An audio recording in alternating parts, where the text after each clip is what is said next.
بسم الله الرحمن الرحيم. السلام عليكم ورحمة الله وبركاته. مباراة من جانب واحد، مباراة أداها بالميراث زي ما هو عايز. هذا هو الفرق بين لعيبة مصر والنادي الأهلي واللعيبة اللي هم من أمريكا أو البرازيل أو الفرق اللي هي سواء الأوروبية أو أمريكا، سواء بقى برازيلي أرجنتيني. يعني بصراحة في فرق كبير قوي، في فرق في السرعات وفي القوة وفي طريقة اللعب والضغط. احنا مضحوك علينا، أنا هكلمك بمنتهى الأمانة. اللي بيقودوا الكرة المصرية اللجان لما بتحب تطلع نادي السما بتطلعه، لما بتنفخ نادي بتنفخه. لما رحنا النهارده والماتش اللي فات احنا مستوانا بعيد قوي عن الفرق دي بمنتهى الامانه والصراحه. يعني فارق كبير جدا جدا جدا في المستوى وفي الكوره وفي الاداء وفي الاستحواذ وطريقه اللعب وحاجات كتيره قوي قوي. لعيبه الاهلي مش عارفه تباصي، الشوط الاولاني مش عارفه تباصي، الشوط الثاني مش عارفه تباصي.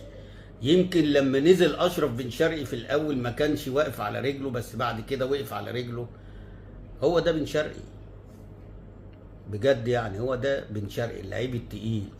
نزل ما كانش في حالته، بعد كده قدر يجمع نفسه، قدر يمسك الكوره، قدر يروح. هو اللي عمل لك اخر 5 دقايق ولا 10 دقايق الشكل الهجومي اللي انت ما عملتوش طول ال 90 دقيقه.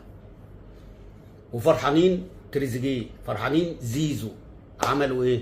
بن شرقي الشويه اللي لعبهم دولت بادائهم الاثنين في الماتشين. يعني جمع كده الماتش اللي فات والماتش ده وشوف اداء تريزيجيه وشوف اداء زيزو. النهارده الشويه اللي لعبهم بن شرقي لا، لعيب تقيل، لعيب فعلا اللي هو بتاع الفرق الكبيره. ده بقى اللي انت تقول عليه اللعيب اللي هو الدولي بجد، اللعيب اللي ما بيخافش، اللعيب اللي هو عنده ثقه في نفسه. ومنه لله كولر ومنه لله المدرب اللي هو قاعد ده برضو.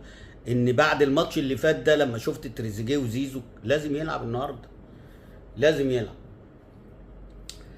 طبعا اداء سيء جدا من النادي الاهلي. الشوط الاولاني ما شفناش الجون، الشوطين اللي اتشاطوا على حارس مرمى بالمراس، الراجل اللي هو قفشه في اخر دقيقتين 3، وبن شرقي الكوره اللي هو شاطها وبرده الراجل طلعها. دولت الشوطين اللي خلال ال 90 دقيقه اللي الاهلي راح بيهم، وراح بيهم عشان بن شرقي في الملعب.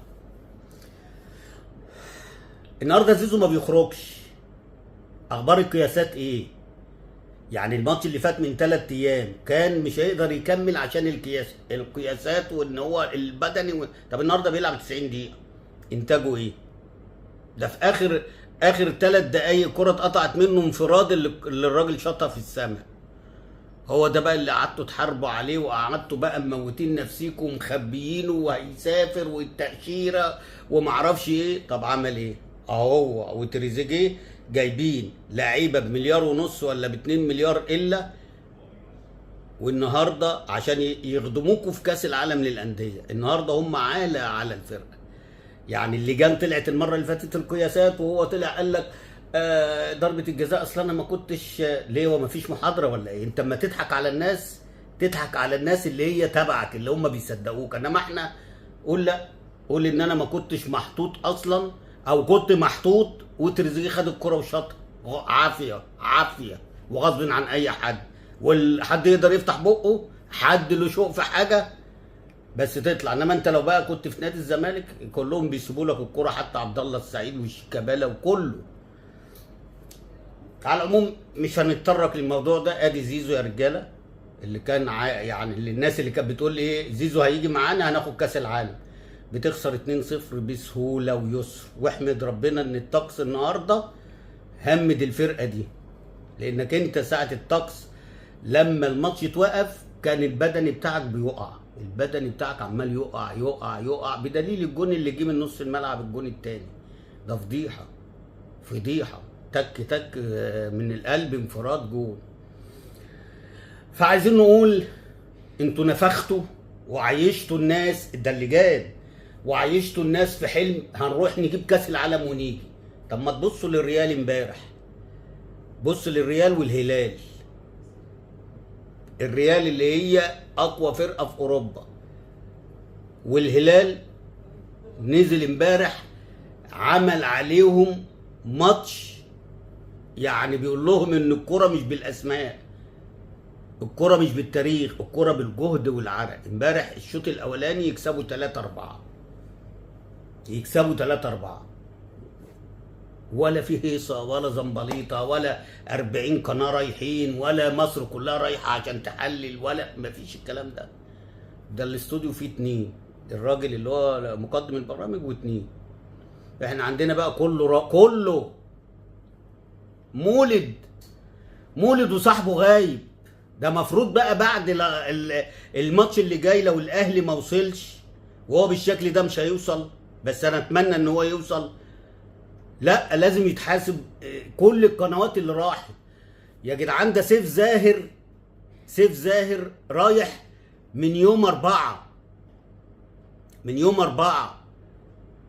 وبيراميدز واخد بطولة افريقيا، ما استضافش حد من بيراميدز، ما استضافش حد، ورايح 10 ايام هناك قبل المباراة وعمال والتمرين والفندق واللعيبة وايه رأيك وطب وانت اتفاجئت وما اتفاجئتش يا نهار اسود. والمصحف كل ده ما يعديش مرور الكرام يا رجالة، الموضوع ده ما يعديش، ده اهدار مال عام رسمي.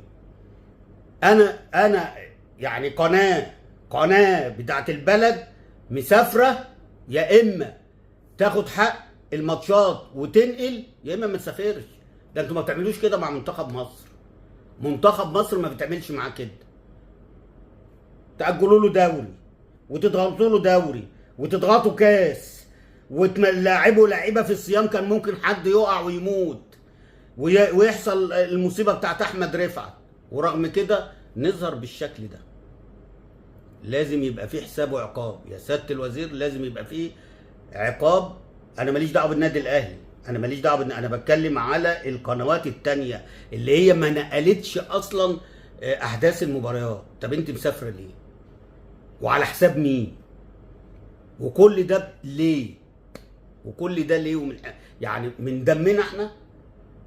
طب انقل، خد حق نقل المباريات، ما عندناش مشكله. انما انت طالع 10 ايام وهتكمل لغايه اخر البطوله عشان تيجي بعد كل ماتش تطلع لي لعيب وايه رايك وايه عملت وايه. لازم بعد اللي حصل النهارده ده صدمه. بس انا مش مصدوم ليه؟ لان انا عارف ان احنا هنا غير هناك. هنا في عوامل مساعده وبتنجم بتخلي مش عارف ايه بيبقى هداف الدوري، انما هناك مفيش الكلام ده. تلعب وتجتهد تكسب، مش هتلعب وتجتهد مش حدش هيساعدك. اللي هيساعدك ربنا في الملعب عشان تكسب، انما غير كده مفيش عوامل مساعده هناك. عشان كده بيظهر اهو الشكل اهو. على العموم والله العظيم دي مش شماتة، بس احنا مصدومين لان ده النادي الاهلي بطل افريقيا. يا راجل صن داونز كسب يا جدعان صن داونز كسب، ما شفناش حاجه. ده احنا اتعادلنا مع انتر ميامي الفرقه اللي مبطله.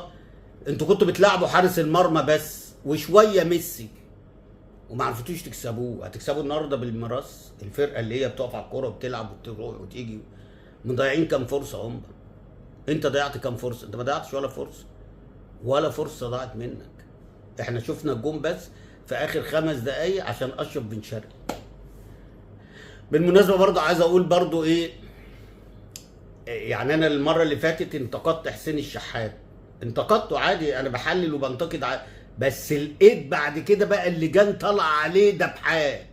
فكروني بالظبط الموقف بتاع كهربا ايام باتشوكا لما ضيع ضربه الجزاء. طب انتوا ليه ما لومتوش على امام عاشور اللي انفراد تام وحطها في رجل الجون؟ لو عملها بالراحه كده في البعيده جون. ولا ده بقى عشان لسه عشان اللسان والمكايده والكلام ده؟ انما رحتوا للراجل اللي نازل اخر 10 دقايق ولا ربع ساعه بتحملوه الماتش واللجان كلها. ماشي، ما انا راجل في الفرقه، انا بكلمك بقى كلاعب كوره وانت جبت زيزو وجبت تريزيجيه وكل الاضواء. طب انا اللي شايل النادي بقالي 5 سنين ولا 6 سنين، انت خلاص نسيتني وقعدنا احتياطي والكلام ده. لما انزل عايز انا اللي اجيب جول، انا اللي اخد اللقطه، ما كله عايز ياخد اللقطه. تريزيجيه عايز ياخد اللقطه وزيزو عايز ياخد اللقطه، وعندك اسامه ابو علي النهارده اللي هو عمل انقاذ عالمي. الماتش اللي فات حط جون، النهارده عالمي. ما هو مش عارف يجيب جون هنا، جاب جون هنا. واخد بقى؟ هل بقى ان نشيل وسام ابو علي اللجان هتطلع بقى تشيله المباراه؟ فاللجان هي اللي مضيعه الدنيا، هي اللي ضحكه على الناس ومفخمه ونفخه وكل الكلام ده. فالنهارده بقى نشوف بقى اللجان مين سبب الخساره النهارده. طبعا مش هيجيبوا اسم المدرب ده نهائي، هيبعدوا عنه خالص. طب مين من اللعيبه؟ هل برضه هتمسك في حسين الشحات اللي نازل في الدقيقه 87؟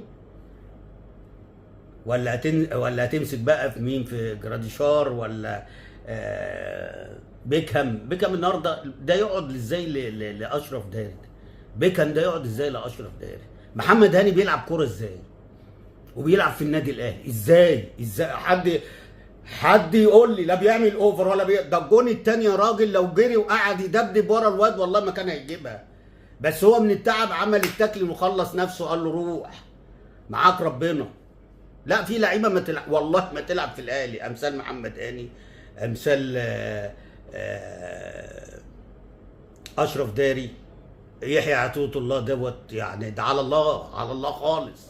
واخد بالك؟ عندك حمدي فتحي. ايه يا عم حمدي، انت من اول الماتش وانت مش شايف يا عم ديانج يشد الاثنين، ديانج يشد الاثنين اللي بيلعبوا. مروان عطيه اللي بياخد الكره هنا يعملها هنا ويطلعها في الاوت، يمسك الكره هنا يعملها هنا ويعملها هنا ويطلعها في الاوت. قال لا، وحمدي فتحي ضايع، حمدي فتحي مش شايف.